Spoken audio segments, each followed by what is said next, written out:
তোমরা কি কখনো ভেবেছো যে তোমাদের এই যে এত লক্ষ লক্ষ মানুষ ভালোবাসছে, কেন ভালোবাসছে, কি তোমাদের মধ্যে দেখলো তার জন্য মানুষ এরকম উপচে পড়ে ভালোবাসা দিচ্ছে তোমাদের? কখনো কি ভেবেছো?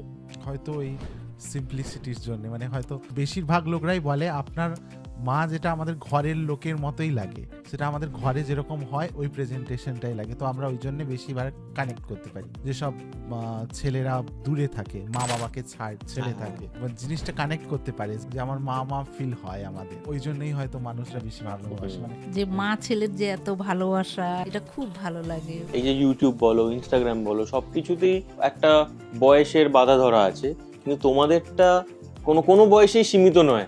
একটা বাচ্চাও সে খাবার খেতে খেতে তোমাদের ভিডিও দেখছে, একজন বয়স্ক মানুষও দেখছে, আমাদের মতো বয়সী তো সবাই দেখছে। ওটা তো না দেখলে ঘুমানো যাবে না, এরকম একটা। হ্যাঁ, বলে তো অনেকে যে মানে রাত্রেবেলায় ঘুমোতে গেলে হয়তো কোনো আমি টেনশনে ভুগছি, তোমার ভিডিওটা দেখলে যেন শান্তি লাগে, সেইটাই দেখলে মনটা ভরে গেল, ব্যাস আর কোনো ই নেই, আমার মানে শুয়ে পড়লাম খেয়ে দিয়ে।